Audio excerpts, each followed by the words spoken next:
Hello and welcome to this video. In this video we will be covering the best top ranked cheap universities around the world which offer their courses in English. So there are a lot of universities like this, so a lot of opportunities that most students do not know about. So you can exploit this. Without any further ado, let us begin. So first of all, let me tell you the countries covered in this video. So first of all, India, and secondly Germany and Italy. There are many other countries in Europe like this, so you should also check out them, and South Korea, and then Russia. Also you should check out other countries too. I am not covering those in this video because I do not know much about them. There's Hong Kong, there's uh, countries in Europe, and countries in Asia, I, Thailand, Hong Kong, yeah. There's an institute called Asian Institute of Technology in Thailand. It's very cheap and it's fairly nice, but it does not offer any undergraduate courses. So yeah, let us begin with the first country, which is South Korea. Now KAIST, Korea Advanced Institute of Science and Technology. KAIST mostly offers engineering courses, so just be mindful of this, that this is an engineering institute. Um so let me just brief you more on this. So this is the KAIST website. uh, Now you can so here's just a sec. So when you open the main website, click on admissions information. So here's the website for international students. This is undergraduate, this is graduate. We'll be checking out the undergraduate admissions. Before we get into this, let me show you the rankings because those matter a lot. So just a second. So now there are several rankings. There's Times Higher Education rankings, there's ARWU, and there's QS. In my opinion, QS is the most accurate and the only rankings you should consider, because the other rankings, they have useless criterias, and this is the most reputable ranking. Like, the job recruiters will consider this rankings only. The Times and ARWU do not have a good reputation. That's what I experienced. So let us. So now this is the overall rankings. There are two types of rankings by subject and overall rankings.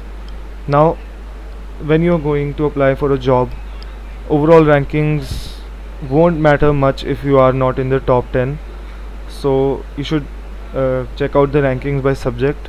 So in overall rankings, KAIST is 41, which is pretty good in my opinion. And by subject rankings, as KAIST is mainly an engineering institute, let us check out the engineering rankings. So right here, KAIST is at number 16, which is pretty good, number 16 in the whole world. This is very nice. So here are the ranking indicators. Now academic reputation and employer reputation are the ones you should be concerned with the most, because the other ones you won't understand, and these are, I think, research based. So moving on to, so this is the KAIST website. I'll tell you how to gather all the information you need. So hover over to the menu and place your cursor on applications. Here, click before you apply. Now after clicking that, you would be brought to this page. Now all the important information is right here. Before you apply, there's the application timeline, the deadlines, so be sure of this, all the deadlines, and when you would get your decision. And there are three intakes: early, regular, and late. Now I've made a separate video about this, what is early and all, you should surely check out that. But here early and regular mainly means the only difference is the deadline. Definitely you will get an advantage in early decision in early round. And there are two intakes, spring and fall intake, as you can see here. So all the deadlines are available here. And if you click the procedures, so when you click procedures at a glance, you will see all these steps and required application materials. You can download the sample form, and I highly suggest that, just a second, you can also click the eligibility. And yeah, I would suggest that this is the apply button, so you would apply through this. You have to log in or register. So for all the information, just on your search engine type this: KAIST admission guidelines. Alright. And yeah, so this is the graduate guidelines, I think. And this is the undergraduate.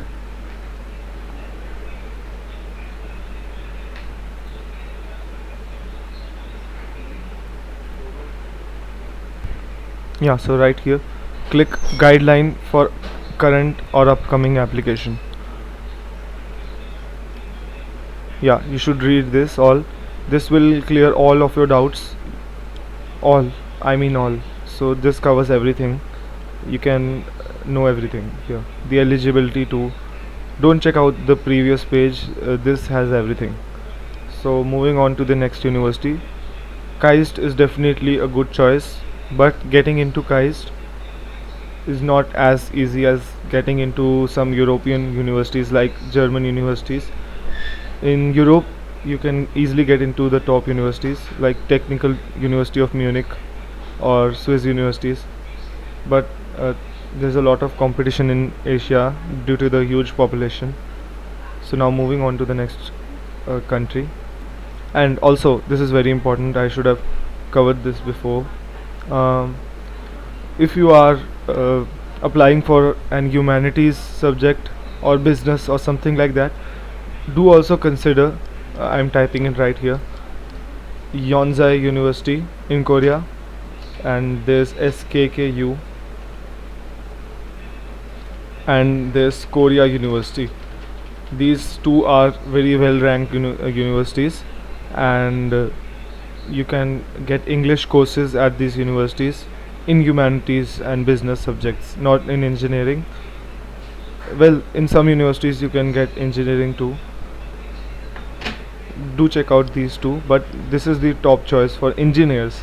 For humanities and all, Yonsei and Korea University is your go-to. Now the next one is India. Now IITs, BITS. Now education in India is overall very cheap. You do not have to worry about that. Now your main concern would be language, right? Now most of the universities in India are English. They teach their courses in English because India is a very diverse country. There are a lot of languages, and the most diversely spoken one is English. The people of north and south, both of these, majorly speak English. So that is why most universities in India use English as a medium of instruction. So this is really a good place if you want cheap and good quality education. Let me show you the rankings. So we are here on the world rankings QS, and it's engineering and technology. We'll compare the, first of all, Indian Institute of Technology. So as you can see, the IIT is very well renowned. Now the ranking might be, it is a very good ranking. I mean 49 overall over all the world. These universities are very badly funded, and still they have made it into the top 50 or top 100. That is a very good achievement, because the students here are very well equipped with the fundamentals of engineering. You can expect to get the best, uh, the most knowledgeable company peer at the IITs. The main problem here is the, I'll get to that. The employee reputation is also very good, and so is the academic reputation. As you can see, filled with IITs: IIT Bombay, IIT Delhi, IIT Madras, IIT Kanpur, this Indian Institute of Science, fairly easy to get in for international students. Now the main problem with IITs is that it is very hard to get in for international students. Very hard. You have to give a very difficult paper, um somewhat advanced engineering concepts. So that is the only con. But the other universities I mentioned, BITS, Dubai, and Manipal Institute of Higher Education. Now these are also the well-ranked universities, and in India they are well known, but worldwide I am not that sure. Most universities are not known worldwide. If you even go to Germany or any other country, like even Yonsei University, I don't think that it would be known in US. So yeah, the only thing that matters that the university is known within the country. Now, as in the case of IITs, uh, IITs are an exception. They are known worldwide, because as you could see, a lot of CEOs of major tech companies are alumni of IITs. Sundar Pichai is an alumni of IIT. So yeah, Sundar Pichai, the CEO of Google, is an alumni of IIT, and the CEO of IBM is an IITian. The CEO of Infosys, the previous dean of Harvard Business School, is an IITian.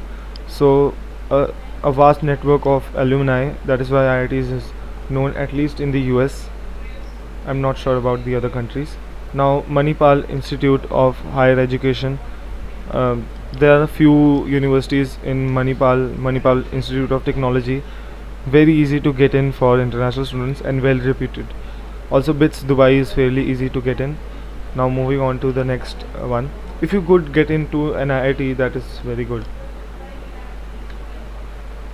But in my opinion, that might not be worth the hard work. It's up to you. Now, moving on to our next country, Italy. This is where I would be pursuing my bachelor's, uh, in Italy. It's a very great option if you want cheap and good quality education. Now, in Italy, the you should be mindful that you should only search for public universities. The private universities are A, so they are average. So you should search for public universities. There are a few. Uh, for undergraduate, uh, there are selected universities which offer English courses, but in masters, a lot of universities offer English courses. Uh, so yes, and also there are several governmental scholarships in Italy. So there's almost free education, and they also give you a stipend. So that's very lucrative to students. Now, the first university you should consider is Sapienza, and the second one is Politecnico di Torino. Now, these are for undergraduate courses. For masters, you can check out any university. Most of them are English taught, have English taught courses. So, Sapienza University of Rome, do check out this. This is the 10th best university in the world for archaeology, only archaeology. Others I don't know about. So for humanities, Sapienza is a very good option, and for engineering, Politecnico di Torino is a very good option. Um, both of these universities are well known for these subjects around Europe. Out of Europe, they are not very well known, just like any other university. Most universities are only known within their own country. Now the fourth one is Russia. So now, some people might not feel safe going to Russia. That's up to you. But MIPT is a very good institution which offers English courses in computer science. Only in computer science, I'm afraid. But if you are interested, so you can check out MIPT. Moving on to the next one. MIPT is, I think, well ranked, and the employer reputation is really good. for engineering. And also Politecnico di Torino is in the world top 50 for engineering. It's mostly for engineering. It's a polytechnic. So, and Sapienza also is a very well ranked university reputation wise. So I forgot to tell the rankings of these. Now in Germany there's Technical University of Munich, which is amazing for engineering. There are a few English taught bachelor courses and many master's courses. If you are looking to apply for graduate programs, you have a variety of options. You should not restrict yourself to this video's knowledge. You can apply anywhere in the world, because usually countries wants students for research. So most courses in Europe, master's courses in Europe, are English taught. Also the same in Asia. So yes, so these are a great alternative to UK or Canada or Australia. In these countries you would have to spend a lot of money, and the education quality would not be that good still. But the countries I mentioned here, South Korea, India, Germany, Italy, these are good countries, cheap countries, and with good quality education. So you should really apply to these universities. Now I think this was it. If you have any questions about the application and all, do not hesitate to comment below, and thank you for watching. I would make a follow-up or something on this, because there's so much to be covered. So thank you for watching again. Do subscribe to my channel for more information if you are an applicant to some universities, especially if you are an undergraduate applicant. For graduate people who are applying to graduate programs, I'm not sure that this channel would be helpful to you. I mean, it would be helpful to some extent, but I myself am pursuing an undergraduate degree. I do not know much about graduate programs, so you should consider watching other channels. Thanks for watching again. Please like this video if you thought this was helpful.